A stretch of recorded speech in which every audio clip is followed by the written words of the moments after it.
pessoal, eu sou Isabelle e eu vou estar aqui apresentando, junto do meu colega Emerson, o nosso trabalho para vocês. Bom, nós dois somos bolsistas de iniciação científica do projeto Guia de Fontes para o Estudo da História da Fotografia em Minas Gerais no século XIX, 1839 a 1900, que é coordenado pelo professor Rogério Arruda e financiado pela FAPEMIG. Para dar início à nossa conversa aqui, a gente vai falar um pouquinho do que deu a origem à nossa proposta. Em uma pesquisa anterior, que começou em 2010, o nosso coordenador fez um levantamento de dados sobre a história da fotografia em Minas Gerais, que agrupou diversas matérias e fotografias que ele encontrou nos jornais e almanacs que estavam circulando por aqui na época, que é o período de 800. Só que até chegar nessa fase de agrupamento, foi realizada uma intensa e demorada consulta por diversos acervos e de diversas cidades também, que vão, como vocês podem ver aqui nesse slide, vão explorar os acervos de outro estado até. Depois de toda essa pesquisa feita, em 2012 o projeto foi inscrito e contemplado pelo Prêmio Funarte Marc Ferrer de Fotografia. E graças a esse prêmio, foi possível a edição do livro O Ofício da Fotografia em Minas Gerais no século XIX, 1845-1900. Não só isso, foram distribuídos de maneira gratuita os exemplares por todas as bibliotecas públicas das universidades federais do Brasil, todas mesmo, de norte a sul. Foram distribuídos também na Secretaria de Educação de Belo Horizonte e na Secretaria do Estado de Minas Gerais, além de ter tido uma outra forma de distribuição, que foi a itinerante, que passou por Belo Horizonte, Diamantina, Ouro Preto, Juiz de Fora e São João del Rei. Então, só para deixar claro aqui, a obra é um conjunto de fontes que nos permite conhecer quem foram os daguerreotipistas, os retratistas e os fotógrafos que atuaram aqui em Minas Gerais no século XIX. Aqui, como vocês podem ver, tem uma relação dos dados que foram levantados durante essa pesquisa. Trouxemos também essa imagem para que vocês possam ver alguns dos trechos do livro. Aqui nesses exemplos vemos a questão da itinerância de alguns fotógrafos que foram estudados durante esse processo, e aqui também, nesse outro slide, podemos ver sobre os ateliês que surgiram por Minas Gerais ao longo do período de 800. Tem muito mais fotógrafos e acervos do que vamos conseguir citar aqui, porque o tempo é um pouco reduzido, mas acredito que com esse mapa aqui vai ser possível mensurar melhor tudo que foi feito nessa primeira etapa. Então vejam só, são 40 municípios, do quais obteve uma relação com 139 nomes de fotógrafos e de acervos fotográficos. Oi gente, me chamo Emerson e vou dar continuidade na apresentação. O projeto atual ele é financiado pela Fundação de Apoio à Pesquisa do Estado de Minas Gerais, FAPEMIG, pelo processo APQ 0232218. O objetivo do projeto é a publicação de um guia de fontes que irá facilitar e, quiçá, incentivar futuras pesquisas envolvendo a cultura fotográfica em Minas Gerais no século XIX, motivando assim novos aportes aos estudos historiográficos mineiros. Formando a primeira etapa do trabalho em andamento, consistiu numa densa revisão bibliográfica e discussão dos textos pelos integrantes da equipe, com o objetivo de definir um método de pesquisa e gestão e análise das fontes primárias. Vocês podem observar as referências utilizadas para esse trabalho nos dois slides aí que estão sendo apresentados. A segunda etapa da atual pesquisa, ela parte aí como forma de atualizar a pesquisa que se antecedeu, e foi realizado um levantamento de materiais publicados da imprensa mineira sobre fotógrafos e fotografia em Minas Gerais, que tem como objetivo aí, agregar novos dados e informações ao material já coletado. Tais buscas elas foram realizadas nos sites da Hemeroteca Digital Brasileira, da Biblioteca Nacional e do Arquivo Público Mineiro, o APM. O conjunto de fontes permitiu conhecer os daguerreotipistas, retratistas e fotógrafos que atuaram em Minas Gerais no século XIX, nos desvelando o modo como expressaram nas cidades mineiras as características da cultura fotográfica do período. A próxima etapa do projeto ela consiste na reunião e organização de todos os dados coletados em um guia de fontes, inicialmente pensado para ser apresentado em 2 volumes. Um primeiro contendo uma lista com as referências das matérias publicadas na imprensa, de modo a proporcionar o acesso às mesmas. Haverá transcrição e ou reprodução de alguns anúncios de fotógrafos, uma vez que é o principal conteúdo sobre fotografia divulgado no período.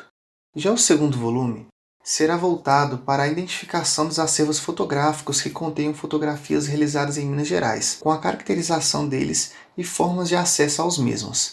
Ao final da vigência do trabalho de pesquisa, o projeto terá como resultado a publicação de um guia de fontes que irá facilitar e, como eu disse, quem sabe incentivar novas pesquisas na área. E um questionamento que está sendo feito é como disponibilizar esse guia de fontes, se ele será disponibilizado em e-book ou num formato web de um website. Agradecemos ao apoio financeiro concedido pela FAPEMIG, ao curso de História da UFVJM e à FUNARB. Olá, meu nome é Bruno, eu faço parte do projeto de extensão Ensinar e Aprender com Tecnologias Digitais, Formação de Professores, oferecido pela PROEX, que é a Pró-Reitoria de Extensão e Culturas da UFVJM, juntamente com o PIBEX também, que dá um apoio financeiro. O projeto é composto por mim, Bruno Alves dos Santos, Cristiano Tolentino Machado, Douglas Romanelli Terra, Fernando Augusto e Giovanni Romanelli Terra. Ok, falei então do nosso projeto, devido às condições de ensino sendo drasticamente alteradas devido à pandemia que se alastrou pelo mundo inteiro, ainda está acontecendo ainda. Então, o modo de ensino, ele teve que ser um pouco alterado. Então, o ensino convencional, ele teve que passar a ser de maneira remota, e que se mostrou muito necessário. Então, a gente ter metodologias didáticas para poder conseguir acomodar esse ensino remoto.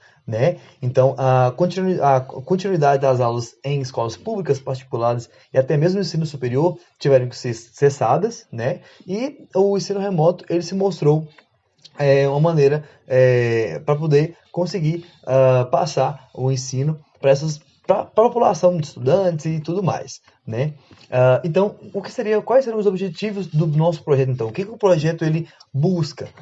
Ele busca, então, capacitar profissionais e estudantes para a aplicação das plataformas digitais e metodologia a serem empregadas no ensino remoto. Então, o projeto ele busca mostrar plataformas, meios, com que os professores, os participantes, os interessados vão conseguir incrementar suas aulas no ensino remoto. Então, a gente busca que abrir um leque de opções, para eles conseguirem mesclar mais o que seria do convencional e conseguir passar para os alunos de maneira mais dinâmica, mais flexível, os seus conteúdos no ensino remoto. Então, qual que seria o público-alvo? Qual que era o nosso público-alvo? Seriam professores de escolas de rede pública e de privada também, estudantes de graduação, pós-graduação, docentes de instituições de ensino tecnológico e também escolas superiores públicas e privadas. E também quem quisesse participar. E como que rolou, como que foi essa divulgação? Então, houve uma ampla divulgação nas redes sociais, mesmo então no Facebook, Instagram, no próprio WhatsApp, que seria buscando esses interessados no projeto. E após essa divulgação, após o contato com o pessoal, pegando alguns dados, em relação ao e-mail também, os participantes, eles eram a maioria que se interessou pelo projeto. A maioria era residentes de Diamantina, mesmo, Minas Gerais, mas tendo alcançado até outras cidades, como BH. E também alguns graduantes da UFVJM, também que se interessaram pelo projeto. Então o projeto acabou abrangindo uma galera bem legal. E como que era passado, como que a nossa informação ela era passada para os interessados? Como que ocorreram as atividades, então? Inicialmente, as oficinas, a gente realizou algumas oficinas que eram feitas através da plataforma do Google Meet. E essas aulas eram em tempo real e de maneira síncrona. Então, era muito fácil você ter trocas de experiências. A pessoa poderia ter uma dúvida na hora e já tirar com você ali mesmo. Então, as oficinas eram realizadas através do Google Meet. Os links da plataforma do Google Meet eram passados previamente para esses participantes, através do e-mail. Não só o link das aulas, mas também o tema da oficina do dia, ou alguma informação que era relevante no momento. A gente está falando aqui de oficinas que foi pelo Google Meet, que são metodologias digitais, mas quais que foram, né, essas metodologias que a gente utilizou para poder tentar incrementar esse ensino remoto desses professores, né, alunos e, enfim, participantes, né? A capacitação dos participantes ocorreram de forma, né, com a utilização de 4 plataformas digitais, né, disponíveis online, de maneira gratuita, mas as plataformas então seriam, né, o Quizzes, o GoFormat, o Padlet e o Edpuzzle. Ok, falei um pouco das plataformas, mas o que elas buscavam? Então, elas eram todas, né, ferramentas que iriam facilitar a aprendizagem. Então, elas são muito flexíveis, né, todas elas têm categorias de como criar perguntas, criar atividades, seja por múltipla escolha, né, seja com adereço de imagens ou vídeos, né, que vão ali deixar bem flexível de fato o ensino, uma maneira de explicar, talvez, né, como avaliar os alunos de maneira remota, à distância. Então, que eu coloquei algumas imagens, então tem, né, o quiz do GoFormat, do Padlet, do Edpuzzle. Então, como que seria a conformação dessas páginas, né? Então, as oficinas, elas tiveram o propósito de ensinar e demonstrar como construir, né, organizar e aplicar os conteúdos das plataformas. E as oficinas também buscavam com que eles aplicassem o que era aprendido nas oficinas em suas aulas, né? Então, a gente pegava cada plataforma e ia explicando como montar atividades, como poderia construir, como poderia ser passado para os alunos, né? A maneira de como a plataforma se comportava, por exemplo, quizzes, que teria uma forma de ranking, né? Que o próprio professor ele poderia ver na hora o desempenho do aluno, então ele poderia ajudar nem for a turma toda ou um aluno específico, porque o feedback era muito rápido, né? Se o aluno talvez acertou, errou a questão. O GoFormat não muda muito também. Daí tem questões de poder colocar imagens, vídeos, conciliar perguntas com outras mecânicas de aprendizado, por exemplo, como o aluno poderia escrever, né, desenhar de alguma forma, tudo era explicado nas oficinas, como montar essas questões, essas provas, essas possíveis atividades. O Padlet, que também que era como se fosse um mural, então a gente mostrou como que era poder montar esse mural, poderia ser usado como método de ensino, mas também como método de, até de fato para estudar, porque o mural, cada um poderia colocar alguma coisinha, né, e talvez futuramente, né, usar como o estudo, né, para a matéria, e o Edpuzzle também que teria essa possibilidade de criar perguntas juntamente a vídeos, então poderia conciliar um vídeo com perguntas, então eram sempre plataformas bem flexíveis.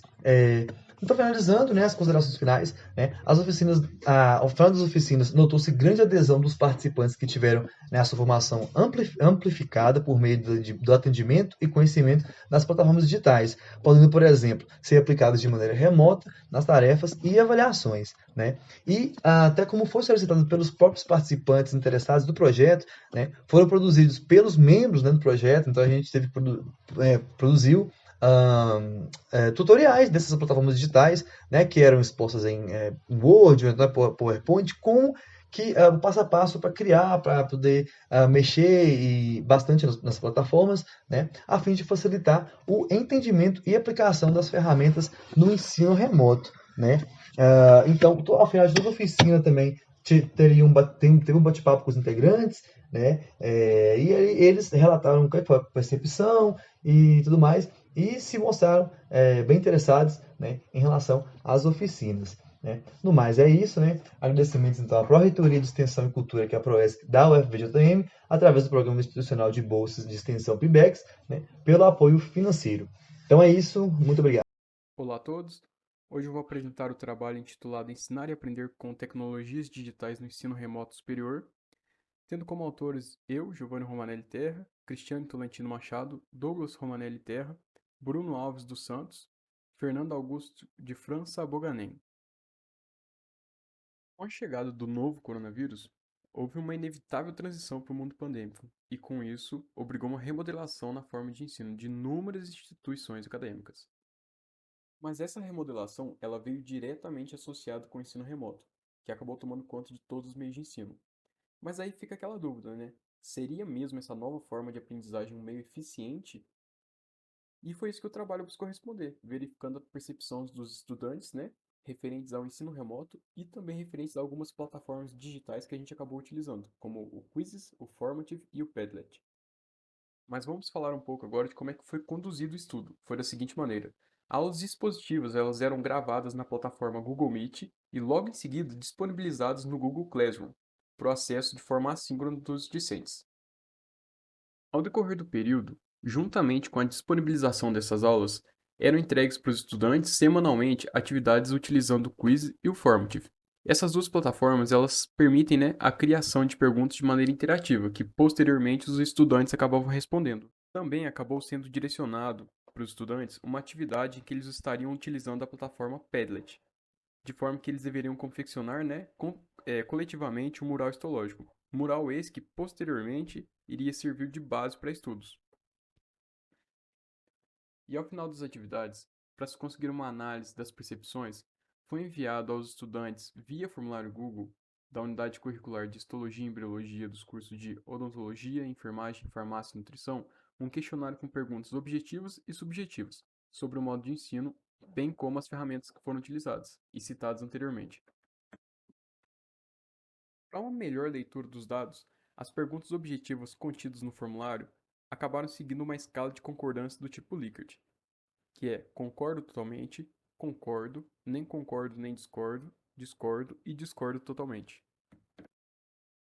Dessa forma, os resultados obtidos podem nos remeter a uma boa aceitação por parte dos estudantes, pois, por exemplo, quando as percepções do ensino remoto, quanto às percepções do ensino remoto, 96% dos estudantes utilizaram a plataforma Padlet para o estudo da matéria. 94% dos estudantes julgaram fácil o acesso à plataforma, e já 80% dos alunos concordam que essas atividades interativas auxiliaram nos estudos. Ainda foram coletadas algumas falas dos estudantes, algumas positivas das quais podemos citar, como por exemplo, tive mais autonomia nos meus estudos, pela possibilidade de poder rever as aulas gravadas e tomar nota com mais calma. No entanto, também apontaram alguns pontos negativos, como a falta do contato físico com o professor, ou da falta de contato com o ambiente da faculdade, principalmente da falta dos laboratórios, ou até mesmo da dificuldade de se adaptar a esse novo jeito de ensino.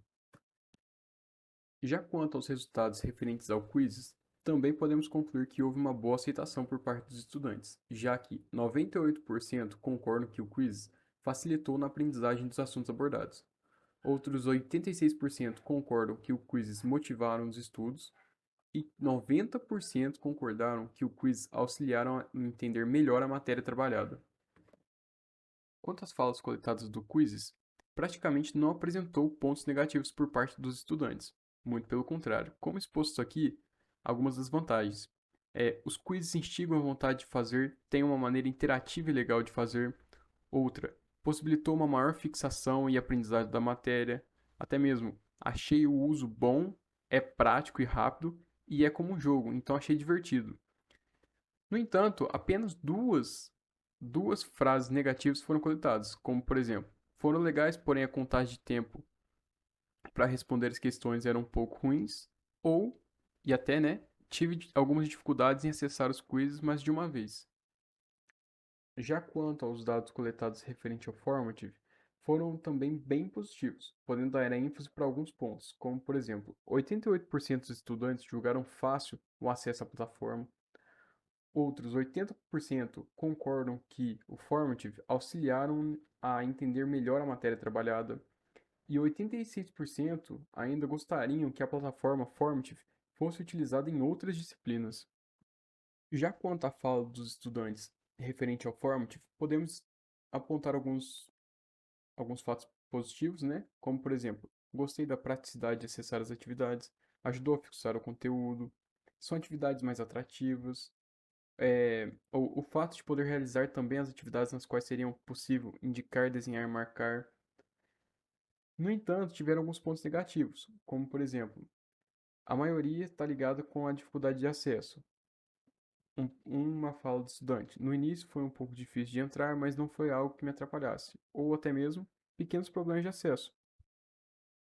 Então, tendo em vista todos os resultados analisados até aqui, fica evidente a aceitação dos estudantes por parte dessas novas plataformas utilizadas, tanto o Quizzes, o Formative, o Padlet, e nesse sentido observou-se a necessidade de se refletir sobre as metodologias de ensino a serem empregadas nesse novo formato de ensino, de forma a sempre buscar as melhores ferramentas digitais para fomentar a aprendizagem, ainda mais nesse período difícil para o ensino que estamos vivendo. Em agradecimentos, eu trago a Pró-Reitoria de Pesquisa e Pós-Graduação, a PRPPG da UFVJM, e a FAPEMIG. E muito obrigado pela atenção. Olá, essa é a apresentação sobre a pesquisa intitulada Educação Superior e Internacionalização, uma análise da FUVJM ante ascendências globais. A pesquisa foi realizada por mim, Walter Oliveira, graduando em História pela FH, sob orientação da professora doutora Lara Tiengo, do Departamento de Química da FACET. O projeto foi realizado através do PIBIC, com fomento da CNPq.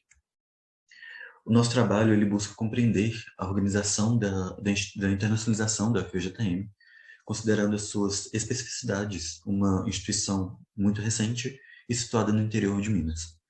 E também analisamos as tendências internacionais, as políticas de internacionalização da educação superior e os impactos dessas políticas na UFVJM.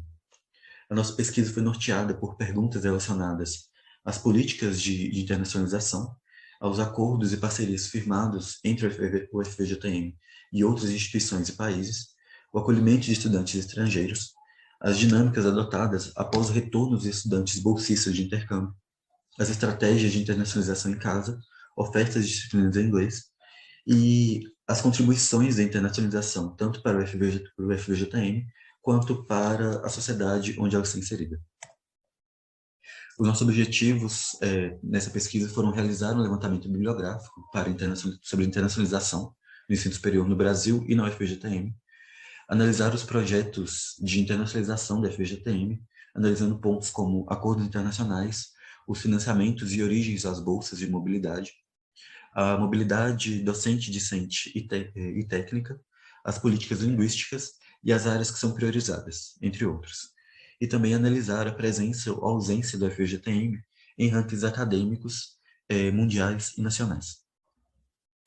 A nossa pesquisa ela foi elaborada a partir de uma metodologia qualitativa de aprofundamento e investigação teórica, mapeamento e análise documental. Nós realizamos uma revisão bibliográfica visando um aprofundamento maior nas questões teórico-metodológicas referentes à internacionalização do ensino superior, e nós também traçamos um breve histórico do ensino superior no Brasil, analisando a sua implementação no século XIX, a reforma da educação ocorrida em 1968, e outros documentos nacionais, de políticas nacionais de educação superior e institucionais.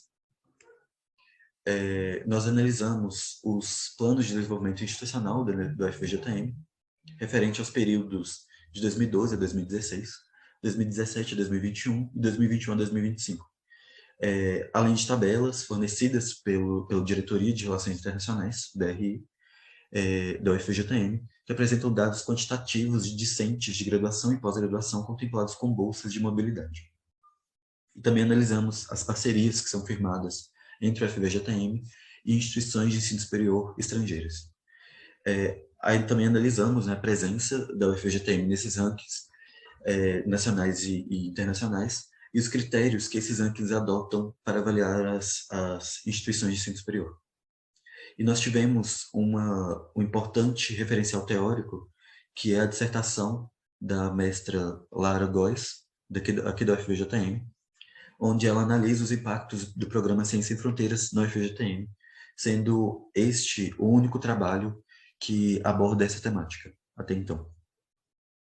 Aqui nós temos alguns dados fornecidos pelo DRI, referentes ao número de alunos contemplados com bolsas de mobilidade a partir de 2014, que foi o ano do encerramento do programa Ciência Sem Fronteiras, e nós vemos aqui uma discrepância, uma queda drástica, na verdade, entre o número de bolsas, de alunos contemplados com bolsas em 2014 e o número a partir de 2015, e também uma discrepância entre os alunos em mobilidade outgoing, né, os que saem do FVJM e vão para outras instituições, e os incoming, os que vêm de outras instituições para cá.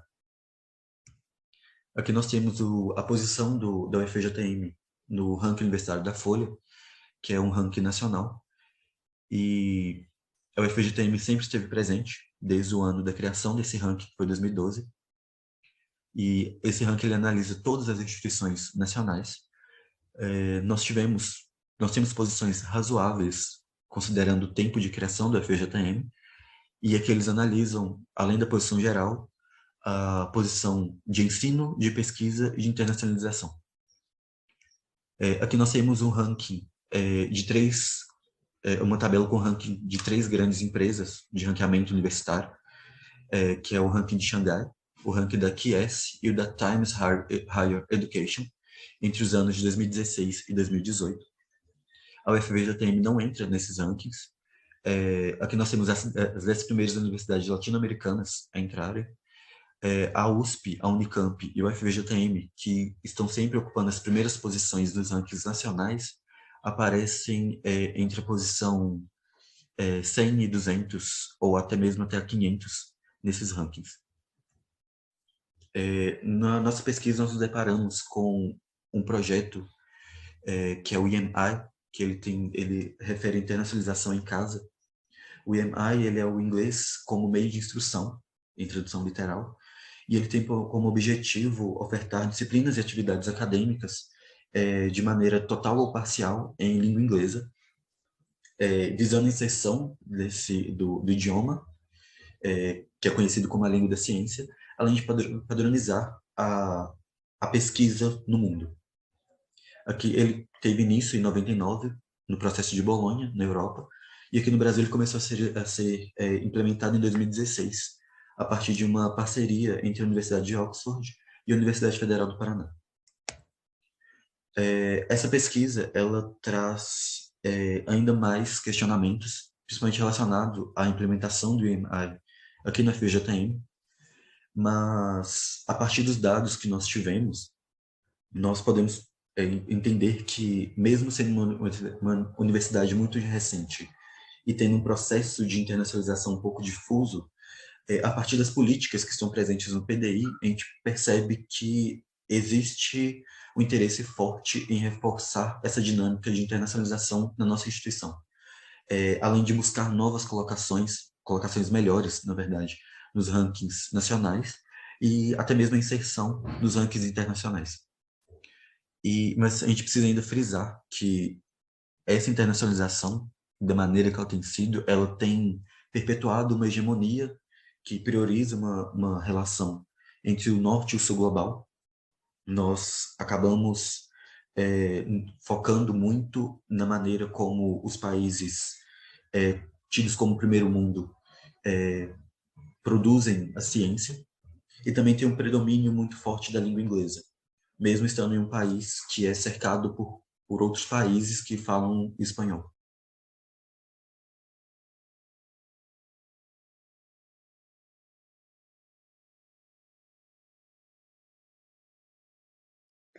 Olá, meu nome é Nayara, sou discente da Universidade Federal do Vale do Jequitinhonha em Mucuri, do curso de Licenciatura em Educação do Campo na área de Ciência da Natureza.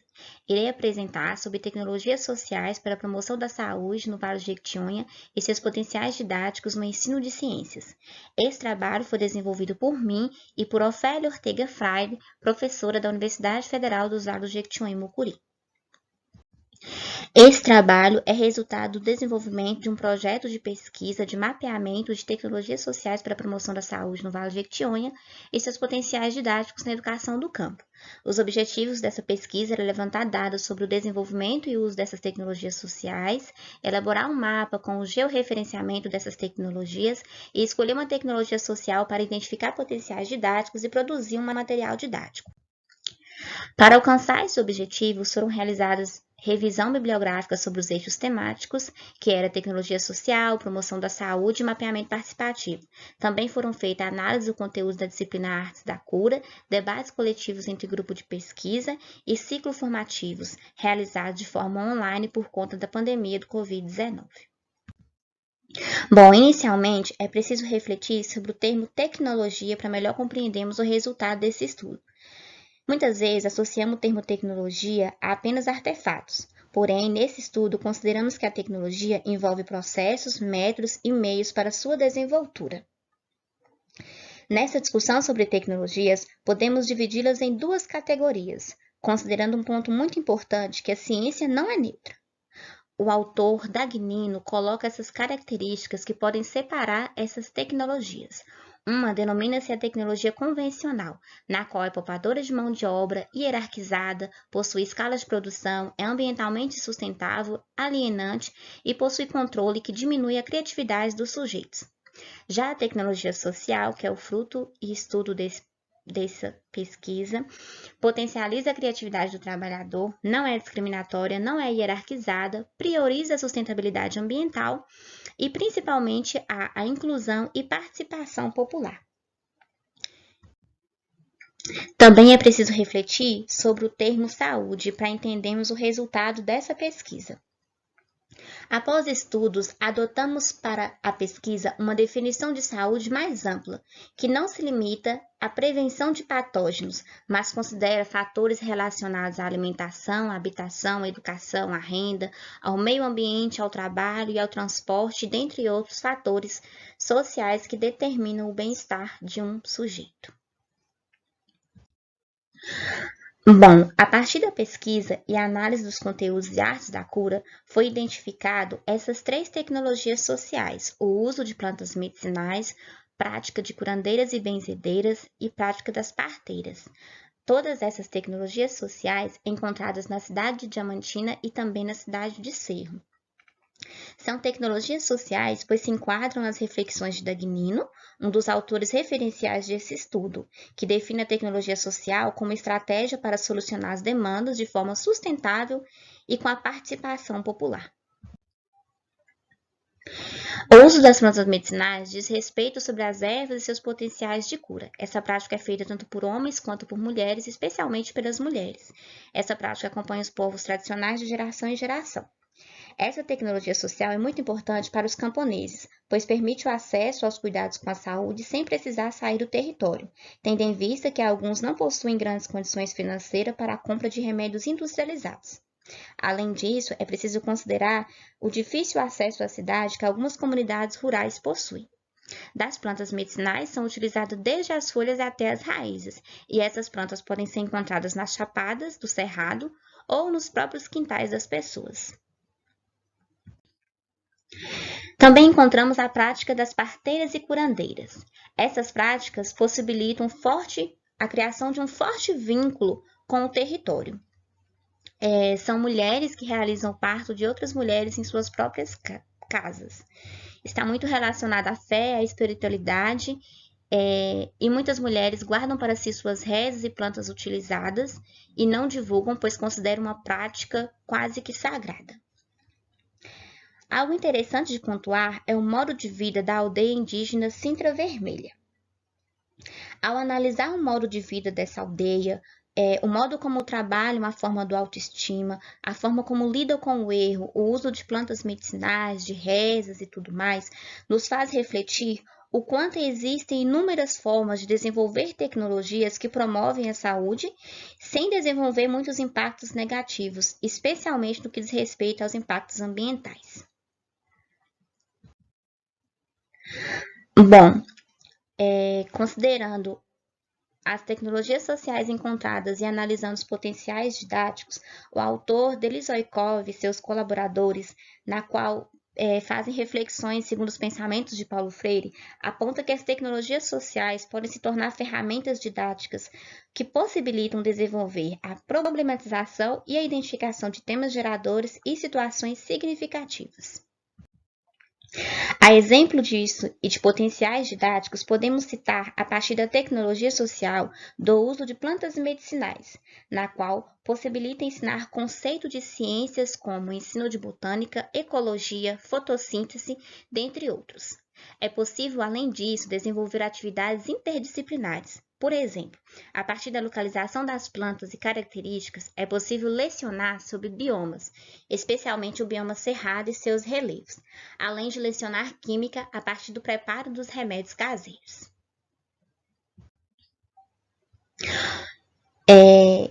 Como conclusão, concluímos que a tecnologia social pode ser utilizada como facilitadora do processo de ensino e aprendizado, contribuindo na formação de sujeitos críticos a partir da realidade e de uma educação contextualizada e libertadora, indo de encontro com os pensamentos de Paulo Freire. Os nossos agradecimentos à Universidade Federal dos Vales do Jequitinhonha e Mucuri, à Pró-Reitoria de Pesquisa e Pós-Graduação e ao curso de Licenciatura em Educação do Campo. Obrigada.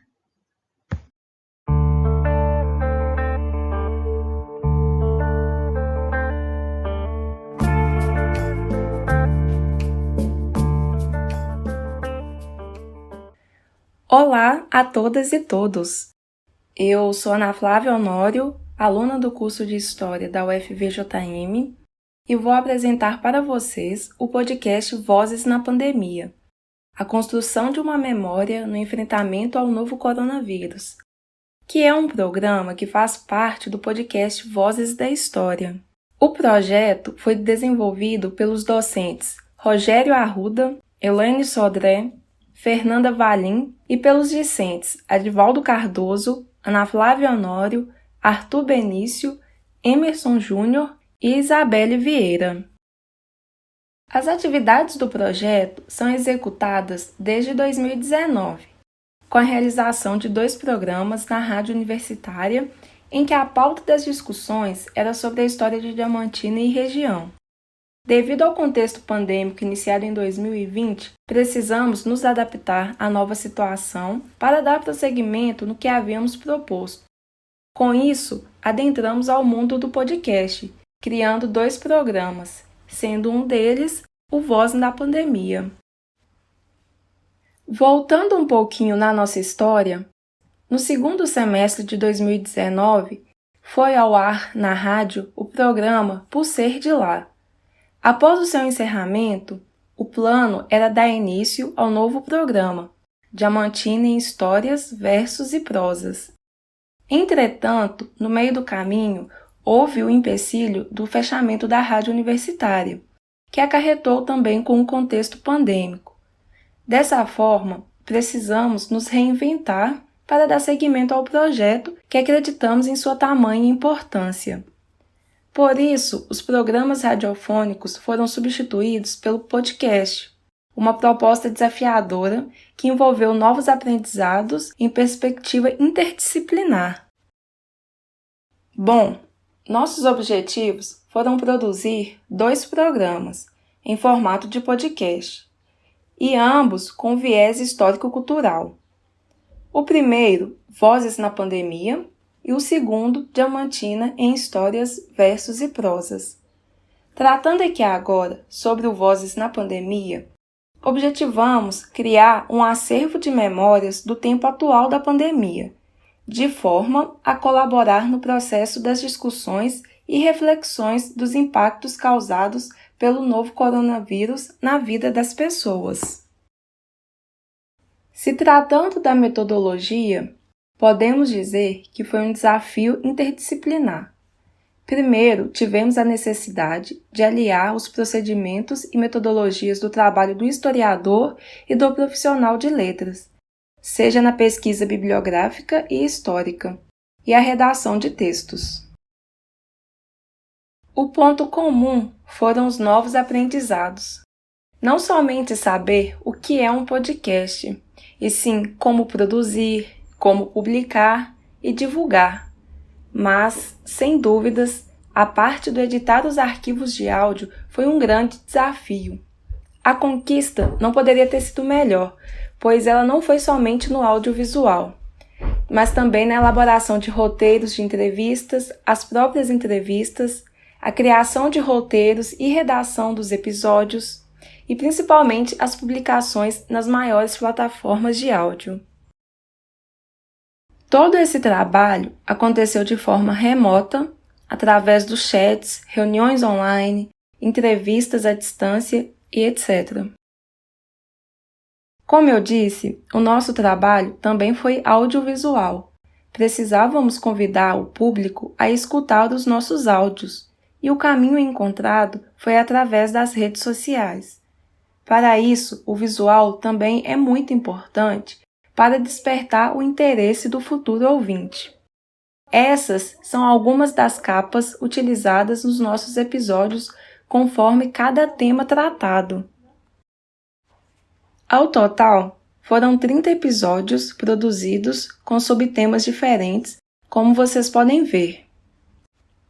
Neurociência e a quarentena, Profissional da Saúde 1, Estudantes universitários em quarentena, Visões infantis na pandemia, Pandemia do coronavírus e a ameaça do sonho de uma estudante, Mineira na pandemia do coronavírus em Chicago, Intercambista em quarentena, Olhar brasileiro sobre o coronavírus e a quarentena em Londres, Quarentena sem escola, Espanha, vista e contada por um galego, Estudo das crianças durante a pandemia, Brasileira de quarentena em Portugal, A pandemia no estado de São Paulo pelo olhar de um professor, Jornalista conta sobre pandemia no Espírito Santo, O trabalho na pandemia, Trabalho na pandemia, A solidariedade na superação do isolamento social, Educação física, adaptação ao novo normal,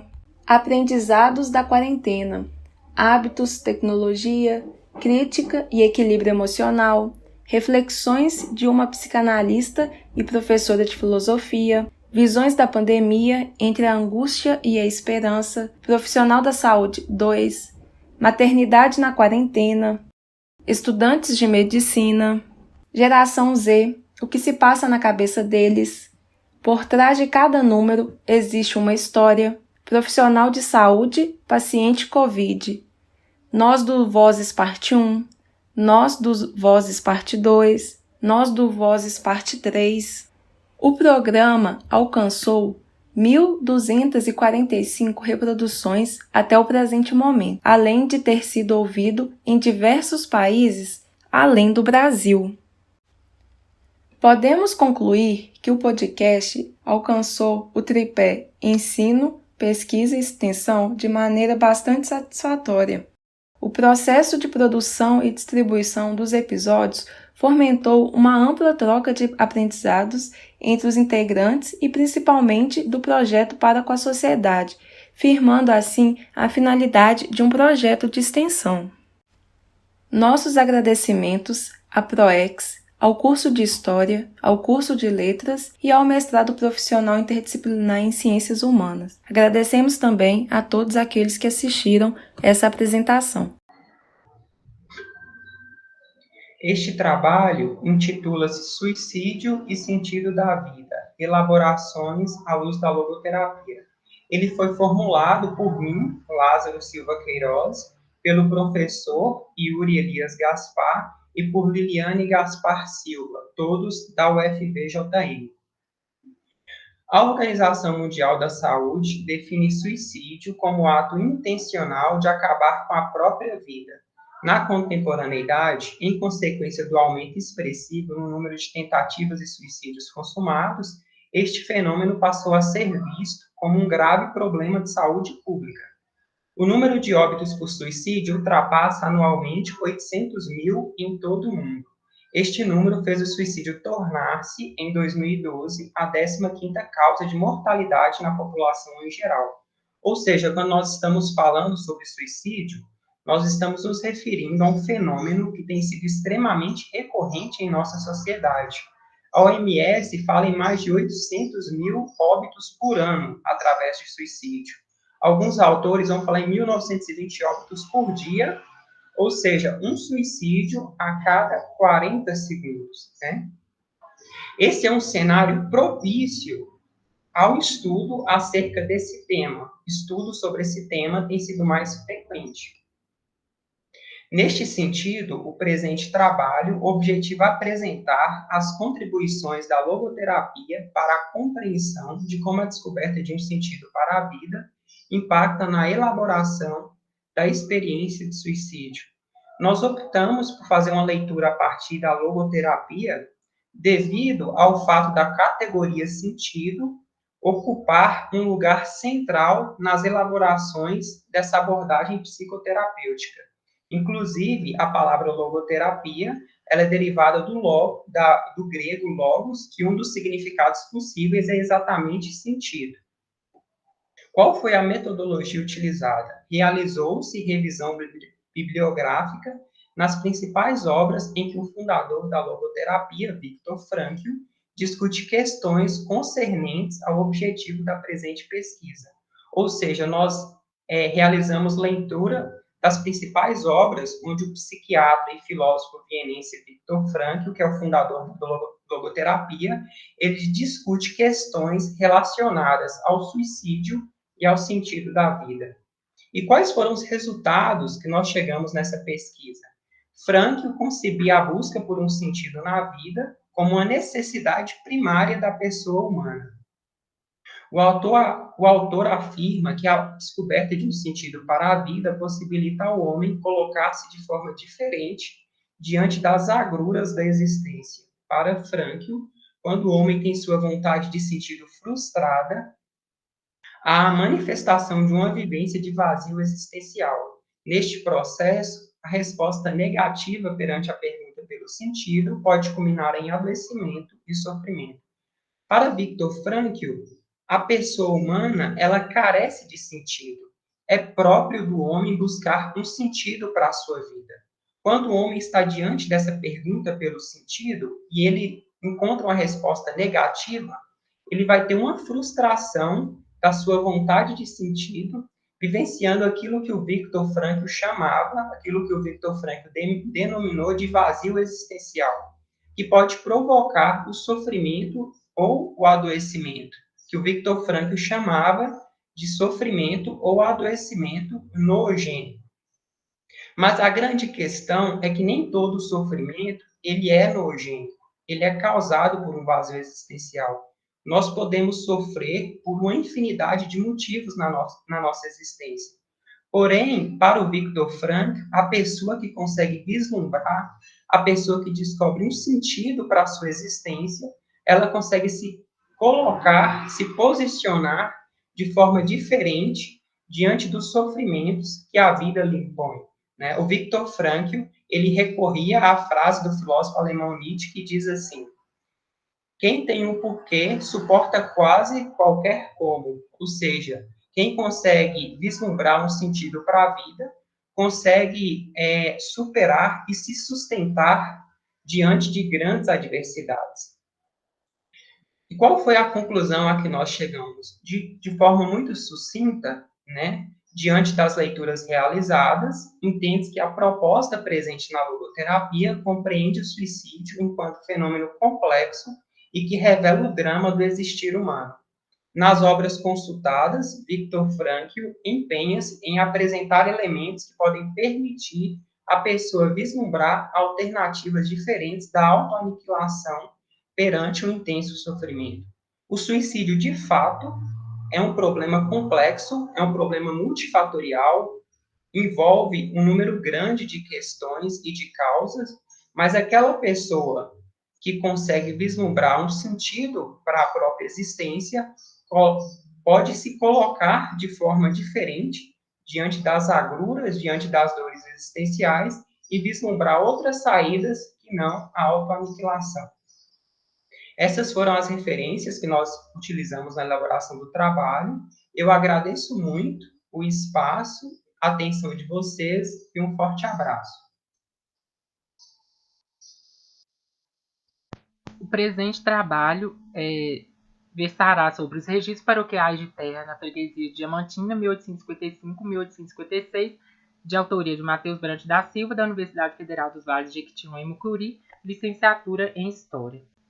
Os registros paroquiais de terra, então, são desdobramentos da Lei de Terra de 1850. Através da regulamentação da lei pelo Decreto Imperial número 1318, de 30 de janeiro de 1854, ficou estabelecido, entre outras coisas, que os possuidores de terras deveriam se dirigir às suas paróquias e formalizar suas possessões. Sendo assim, ficou estabelecido que, no artigo 100, as declarações de terras possuídas devem conter o nome do possuidor, a designação da freguesia, o nome particular da situação, se o tiver, sua extensão, se for conhecida, e seus limites. O objetivo dos registros era realizar um cadastro das terras ocupadas, ser um levantamento geral para que se estabelecesse a situação da ocupação fundiária. Os responsáveis por receber essas declarações seriam os vigários, que construiriam os livros de registros paroquiais. Diante dessa regulamentação, obtinha-se um artigo que instituía que os vigários poderiam advertir os declarantes de que faltavam informações necessárias ou erros notórios, como é dito nesse artigo. Apesar disso, os obrigava a, após a advertência, aceitar as informações prestadas sem contestá-las. A partir disso, pode-se entrever as possibilidades de entender o imaginário da recepção da lei e de como os pretensos proprietários fizeram uso deste arcabouço jurídico. Então, nesse sentido, o objetivo do presente trabalho é uma análise quantitativa e qualitativa dos registros de Diamantina, que foram construídos então ao longo dos anos de 1855 e 1856 e disponibilizados online no acervo do Arquivo Público Mineiro. A metodologia utilizada, então, deu-se inicialmente a partir da transcrição dos registros originais que estão disponibilizados no Arquivo Público Mineiro. Em seguida, formou-se um banco de dados com as informações pertinentes, como o nome do proprietário da terra, local onde se situa a propriedade, forma como foi adquirida, além de marcas naturais e propriedades que faziam divisa. Então, por fim, analisou-se esses dados para melhor entendê-los e seus números. O livro de registros paroquiais da freguesia de Diamantina foi construído pelo vigário João de Castro Bacelar, que era vigário da paróquia de Santo Antônio de Diamantina. Ao longo de suas páginas aparecem então 217 propriedades declaradas e um universo de 182 registros. O número de localidades informadas foi de 76, o que representa um amplo espaço geográfico da freguesia. O proprietário que declara mais propriedades apresenta em seus registros 5 possessões. Ao analisar as localidades informadas, observa-se que a maior parte das propriedades não apresenta essa informação, sendo que este número representa 74 propriedades em um universo de 217. Este fato pode estar relacionado ao sentimento de ineditismo do ato de registrar uma terra. Sendo assim, ao não informar a localidade, o pretenso proprietário buscaria deixar o mais vago possível as informações apresentadas, como forma de não comprometer suas posses. Com foco nas propriedades informadas, observa que a localidade do Inhaí apresenta o maior número de registros declarados, chegando a 26, seguido de São João com 9 e Chapada com 6. Ao analisar mais pormenorizadamente os registros de Inhaí, observa-se que os primeiros registros a informar essa localidade aparecem no livro no dia 8 e 9 de abril de 1856. Os demais foram realizados entre o dia 21 e 22 de abril. Diante disso, pode-se conjecturar que os primeiros declarantes fizeram seus registros e informaram aos vizinhos por sua proximidade geográfica, o que os motivou a também formalizarem suas propriedades. Com relação às datas em que os registros foram realizados, percebe-se que apenas um dos 182 foi feito no ano de 1855, sendo que os outros 181 foram feitos no ano de 1856. Ao se observar os meses do ano de 1856, tem-se que os registros disponíveis foram feitos entre os meses de janeiro e abril, com uma larga concentração no último mês.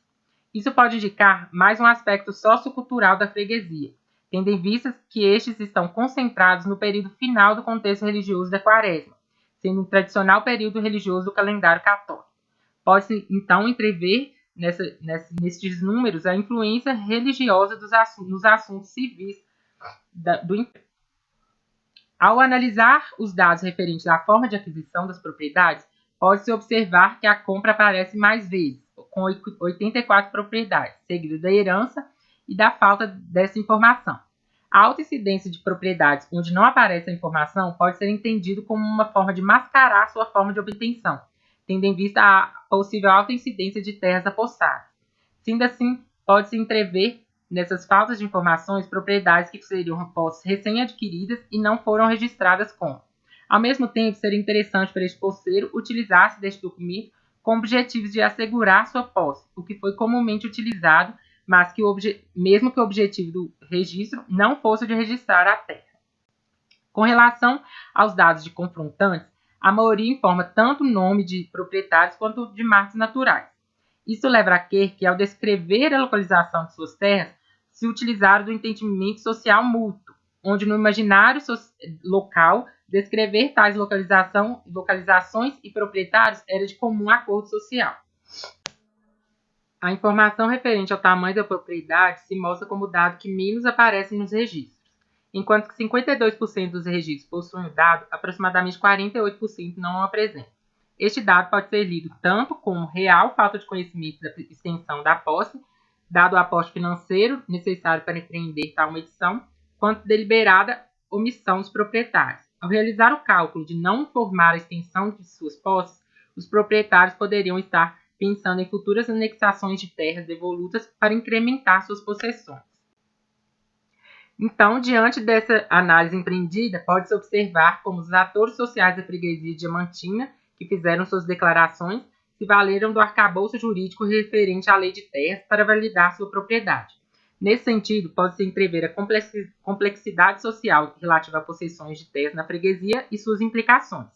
A importância da análise proposta se apresenta na possibilidade de entender a dinâmica das terras de Diamantina oitocentistas, de como se dava a busca pelo quinhão e como o processo histórico agrário se deu até o presente.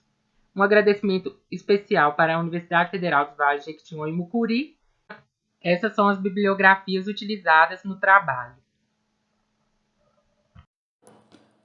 Olá, o meu nome é Tiago, eu sou estudante do curso de Geografia da UFVJM e vou estar fazendo a apresentação do meu trabalho para o Sintegra, que tem o título de O que são recursos naturais, impactos e conscientização. Ele teve também como autores a professora Claudete Cristina, da Escola Estadual professor Leopoldo Miranda, a professora Letícia, da UFVJM, e do professor Humberto Catuso, também da UFJM.